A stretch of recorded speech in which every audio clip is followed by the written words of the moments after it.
Hello everyone, তালের সিজনে তো তালের পিঠে আমরা সবাই খাই, কিন্তু আজ আমি আপনাদের সাথে শেয়ার করছি খুবই কম উপকরণ আর কোনো রকম ময়দা ডিম ছাড়া একদম নরম তুলতুলে একটা তালের রেসিপি। তার জন্য দেখুন, আমি প্রথমে নিয়ে নিয়েছি হচ্ছে সুজি। আমি এখানে 1 কাপ সুজি নিয়েছি। এবার এই সুজির সাথে আমি এখানে দিয়ে দিচ্ছি হচ্ছে 1 কাপ তালের পাল্প। দারুণ স্বাদের এই রেসিপিটা, সামনেই হচ্ছে জন্মাষ্টমী, আপনারা কিন্তু অবশ্যই বাড়িতে এইভাবে ট্রাই করে নেবেন। না লাগবে কোনো মাইক্রোওভেন, না লাগবে কোনো প্রেশার কুকার। কড়াইয়ের মধ্যেই হচ্ছে জলের মধ্যে দিয়ে আপনারা এই রেসিপিটা করে নিতে পারবেন। এবার দিয়ে দিলাম সুজির মধ্যে তালের পাল, আর তার সাথে আমি দিয়ে দিচ্ছি হচ্ছে 1/2 কাপ গুঁড়ো দুধ। গুঁড়ো দুধের পরিমাণটা আপনারা চাইলে কম বেশি করতেই পারেন। গুঁড়ো দুধ যত বেশি দেওয়া হয় তো রেসিপির টেস্ট আর কি তত ভালো হয়। আর চিনিও এখানে আমি 1/2 কাপ মতন দিচ্ছি। চিনিটা হচ্ছে আপনারা আপনাদের টেস্ট অনুযায়ী দেবেন। তাল হচ্ছে অনেক তাল অনেক সময় খুব মিষ্টি হয়, তো সেই বুঝে তালটাকে আর কি কম বেশি করে এর মধ্যে দেবেন। দিয়ে হচ্ছে এবার এটাকে ভালো করে আমরা মিশিয়ে নেব। দারুণ স্বাদের এই রেসিপিটা, না লাগবে কোনো মাইক্রোওভেন, না লাগবে প্রেশার কুকার। জন্মাষ্টমীতে কিন্তু গপুর জন্মদিনের দিন আপনারা এই রেসিপিটা করে গপুকে দিতেই পারেন। বা ডিম নেই যেহেতু, একদম হচ্ছে একটা নিরামিষ একটা রেসিপি, গপুর জন্মদিনের জন্য একদম পারফেক্ট একটা রেসিপি, নতুন ধরনের রেসিপি। তো মিশ্রণগুলোকে ভালো করে মিশিয়ে নিলাম। মিশিয়ে নিয়ে এবার এটাকে রেস্টে রেখে দেবো হচ্ছে কিছুক্ষণ, আধ ঘন্টা মতন আমি এটাকে রেস্টে রেখে দেবো, যাতে চিনিগুলো ভালো করে মেল্ট হয়ে যায়। চিনিগুলো আমার কিন্তু প্রায় মেল্ট হয়ে এসছে। এবার এর মধ্যে আমি অ্যাড করে দেব হচ্ছে নারকেল কুড়া। নারকেল কুড়াও এখানে আমি 1/2 কাপ নারকেল কোড়া দিয়েছি। নারকেল কোড়াটা দিয়েও এটাকে এবার আমি ভালো করে মিশিয়ে নেব। ফ্রেন্ড, তোমরা কে কোথার থেকে আমার রেসিপি দেখছো তোমরা অবশ্যই আমাকে কমেন্ট করে জানাবে। আর আমার রেসিপি, আমার চ্যানেলে কেউ নতুন ভিজিট করে থাকলে তো আমার রেসিপিটা কেমন লাগে সম্পূর্ণ দেখে আমাকে একটু কমেন্ট করে জানাবে। তোমাদের এক একটা কমেন্ট কিন্তু অনেকটা উৎসাহ দেয় রান্নাটাকে হচ্ছে আরও রান্না করার আমরা উৎসাহ পাই আমি। তো তোমরা জানিও কেমন লাগলো। তো দেখো, এবার এর মধ্যে আমি দিয়ে দিলাম হচ্ছে সাদা তেল। আমি এখানে 3 টেবিল স্পুন মতন সাদা তেল দিয়েছি। তোমরা চাইলে এখানে কিন্তু সাদা তেলের পরিবর্তে ঘি দিতে পারো। আমি হচ্ছে কোনোভাবেই তালের ফ্লেভারটাকে নষ্ট করতে চাই না, মানে আমার তালের ফ্লেভার খুবই পছন্দ। তো আমি এখানে ওর জন্য আলাদা কোনো ফ্লেভার অ্যাড করছি না, বা ঘিও আমি এর মধ্যে দিতে চাই না। ঘি দিলে ভালো আসবে ফ্লেভারটা, কিন্তু আমি সাদা তেলেই দিলাম। আমি চাই না কোনোভাবে যাতে তালের ফ্লেভারটা নষ্ট হয়। এবার দেখো, আমার ব্যাটারটা মনে হচ্ছে একটু গাঢ় গাঢ় হয়ে গেছে, তো আমি এর মধ্যে আরেকটু তালের পাল্প দিয়ে দিলাম। তোমাদের কাছে যদি গুঁড়ো দুধ না থাকে তো তোমরা কিন্তু এমনি লিকুইড দুধ দিয়েও করতে পারো। এবার তালের পাল্পটাকে দিয়ে এটাকে আবার একটু ভালো করে আমি মিশিয়ে নিচ্ছি।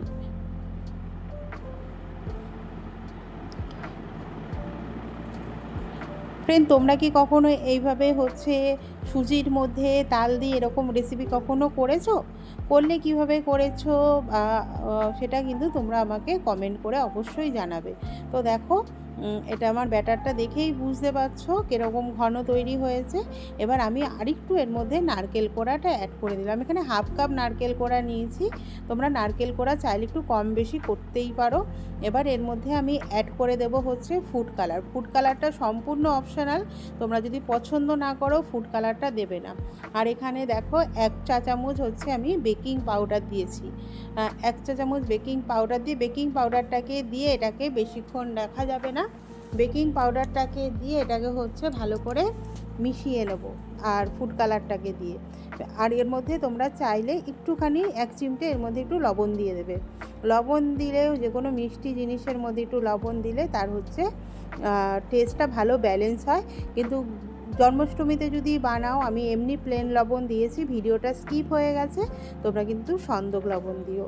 কারণ ঠাকুরের ভোগে, আমি অবশ্য অতটা জানি না, আমি যতটুকু জানি আর কি বলছি, ঠাকুরের ভোগে নাকি এমনি লবণ, যে আমরা যে সাদা লবণটা খাই সেটা নাকি ইউজ করতে নেই। আমি অতটা অবশ্য শিওর নই, তা আমার যেটা মনে হলো আমি বলে দিলাম।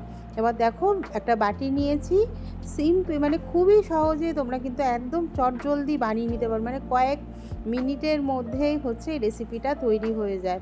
এবার বাটিটার মধ্যে ভালো করে আমি সাদা তেল মাখিয়ে নিচ্ছি। তোমরা চাইলে সাদা তেলের পরিবর্তে কিন্তু ঘি দিতে পারো, আর ওর মধ্যে একটু এলাচ বা মৌরি পছন্দ করে সেই গুঁড়ো করেও কিন্তু দিতে পারো। আমি কোনো কিচ্ছু দিইনি, আমি সিম্পল এইভাবেই আর কি তৈরি করে নিচ্ছি। এবার দেখো এই ব্যাটারটাকে পুরো এর মধ্যে বাটিটার মধ্যে ঢেলে দেবো। ঢেলে দিয়ে একটু ভালো করে ড্যাব ড্যাব করে নেবো, যাতে হচ্ছে এর মধ্যে কোনোভাবে আমি সম্পূর্ণ ব্যাটারটা একেবারে দিই না, পরে আবার ব্যাটারটা দিয়ে এটাকে ভালো করে ড্যাব ড্যাব করে নেবো, যাতে কোনোভাবে হাওয়া না এর মধ্যে থেকে যাবে। দেখো একটা কড়াই নিয়েছি, কড়াইয়ের মধ্যে আমি দিয়ে দিয়েছি হচ্ছে জল। জলটা গরম হয়ে গেলে আমার নিচে যে একটা স্ট্যান্ড দিয়েছিলাম, সেটা না ভিডিওটা তোমাদের সাথে শেয়ার করা হয়নি।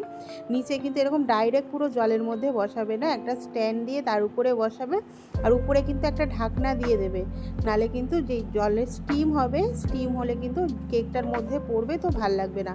তো এইভাবে হচ্ছে লো টু মিডিয়াম ফ্লেমে রেখে 30 থেকে 40 মিনিট ভালো করে ব্রেক করে নাও, জলে মানে ভাপিয়ে নাও, তাহলেই রেডি হয়ে যাবে দেখো আমাদের এই তালের কেকটা। তো ফ্রেন্ড, কেমন লাগলো রেসিপিটা অবশ্যই কিন্তু তোমরা আমাকে কমেন্ট করে জানাবে। আর আমার রেসিপি যদি তোমাদের ভালো লেগে থাকে, ফ্রেন্ড অ্যান্ড ফ্যামিলির সাথে রেসিপিটাকে শেয়ার করে দেবে। দেখো কত সুন্দর আর স্পঞ্জি হয়েছে, তোমরা দেখেই বুঝতে পারছো। দারুণ হয়েছে কিন্তু খেতে কিন্তু খুবই অসাধারণ হয়। তোমরা অবশ্যই বাড়িতে ট্রাই করবে। দেখো বাটিতে কিন্তু কোনোভাবে লেগে যায়নি। তো দেখেছো, না লাগলো কোনো মাইক্রোওভেন, না লাগলো প্রেশার কুকার, সামান্য জলের মধ্যে দিয়ে এত সুন্দর আমি একটা তালের কেক রেডি করে নিলাম।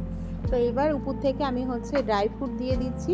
ড্রাই ফ্রুটটা তোমরা এমনি চাইলে এমনিও দিতে পারতে, সেক্ষেত্রে ড্রাই ফ্রুট দেওয়ার সময় একটু ড্রাই ফ্রুটের গায়ে ময়দা মাখিয়ে নেবে, তাহলে হচ্ছে ড্রাই ফ্রুটগুলো নিচে চলে যাবে না, পুড়ে যাবে না। তো ওইভাবে দিয়ে আমি হচ্ছে কাজু বাদাম আর তার সাথে হচ্ছে কুমড়োর দানা দিয়ে এটাকে হচ্ছে গার্নিশ করে নিচ্ছি। তোমাদের যার যেরকমভাবে পছন্দ তোমরা কিন্তু সেইভাবে গার্নিশ করে, বা একটু গোলাপের পাপড়ি যদি থাকে, পেস্তা, বা তোমাদের যার যেরকম পছন্দ, এটা জাস্ট গার্নিশ করার জন্য তোমরা কিন্তু এমনি খেতে পারো, দারুণ লাগে। অবশ্যই কিন্তু বাড়িতে একবার ট্রাই করো। আর ভালো লেগে থাকলে আমার রেসিপিটাকে একটু বেশি বেশি করে শেয়ার করে দিও ফ্রেন্ড অ্যান্ড ফ্যামিলির সাথে।